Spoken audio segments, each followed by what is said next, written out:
Hello, my name is Wes Dawson, and I would like to welcome you with the entirety of my shrunken black heart to another episode of Gabagool in 8. And I wanted to wish a very happy, if not somewhat belated Thanksgiving to all my brethren and sisterin, I'm not sure the word, everybody a happy Thanksgiving, and to my friends south of the border wondering what I'm talking about piggybacking on their holiday, well, the same goes to you in about a month's time.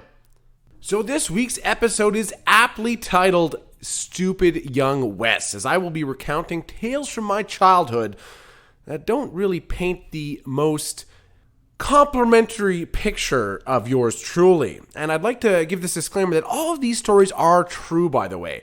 And I may recount certain tales in a more colorful or flamboyant manner, but that does not reduce the integrity or the validity of these stories. That is purely for entertainment purposes. Because when you think about it, I'm basically Abe Lincoln, in the sense that I can never tell a lie, and I am a stone cold fox in a top hat.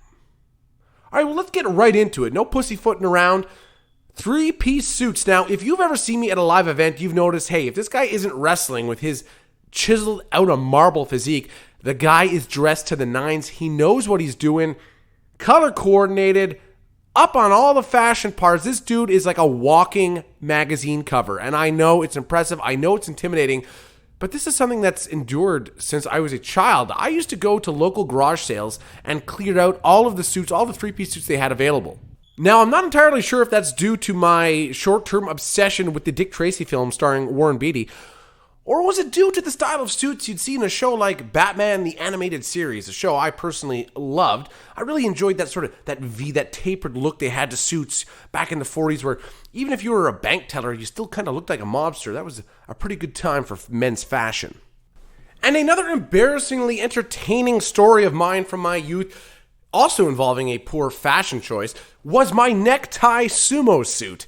And yes, you did hear that correctly. Now, this is a story that has grown in infamy throughout the years within my own family, as my father, who was a bit of a hardline father, sort of an old school father. I love and respect the shit out of that man, but he was sort of set in certain ways.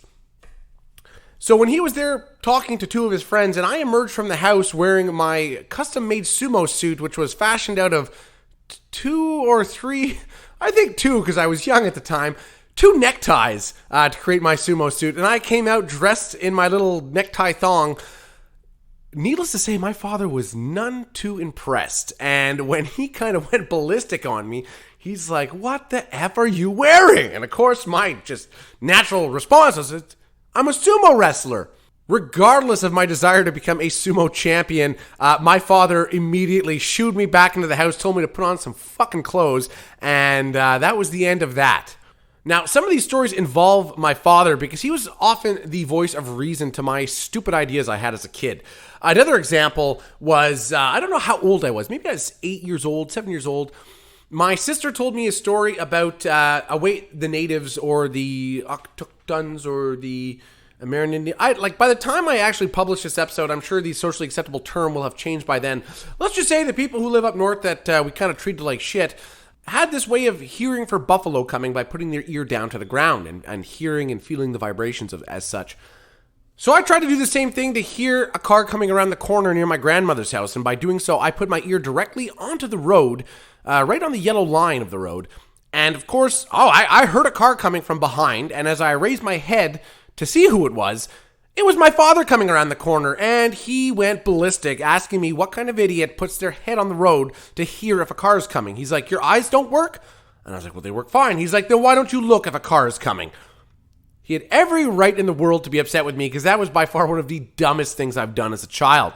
Probably the last story involving him for this episode was my touching of a car lighter and trying to determine if it was heated yet or not. And my father said, "Don't touch that, it's hot." And I'm like, "Yeah, but it's not red." He's like, "It doesn't matter, it's hot, don't touch that." I look at him, I look at the lighter, I look at him, I look at the lighter, I put my stupid little index finger onto it, and I burn a little coil shape onto the tip of my finger. And my father just looks at me like, what the hell did I help give birth to? What the fuck is wrong with this kid? So now, for the first time, as opposed to making a call to my special guest, I would like to welcome in studio my own mother to discuss a little bit about Stupid Young Wes. Mom, it is great to have you on the show. How are you doing? Shut up, Wes. Now, this isn't a puff piece. This isn't a thing to boost my ego, but I would like you to just maybe speak a little bit about me growing up, about my childhood, and maybe things you liked or disliked about it. Yes, you are by far the most disappointing of my 4 children. Wait, what? 4 children? Anyway, moving on. And you're an outspoken supporter of this podcast, right? Yeah, sure what? All right, well, I love you very much, Mom. Yeah, you do. That was my mother, a living goddess, a true inspiration of a woman. I don't know if there was an issue with the recording, but it didn't seem to be as loving as I had remembered when we recorded the interview. Now, as usual, we are running out of time in this week's episode, so we're going to go quick into good, bad. One good, free blood pressure machines in pharmacies. The bad. You put anything but an arm in there and you're banned for life, and you have to get your meds under the 640 overpass in Terrebonne. Not pleasant. We have burned through the minutes of this episode much like my brain cells in college, so I'd like to hit some upcoming subjects for next week's episode. So if you think those stories were embarrassing, I am going to share some equally, if not more so, from events that happened in just the last year. Taxiderming your pets into lampshades. Psychotic or a touching and endearing tribute to a fallen friend.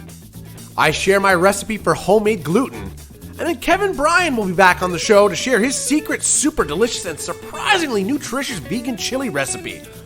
Spoiler alert, the secret ingredient is deceased and cooked animal muscular tissue. All that and more on next week's episode of Gabagool and 8. I'm Wes Dawson. Listen, like, subscribe, unsubscribe, and subscribe again. It helps boost my numbers. Thank you very much. Talk to you next week.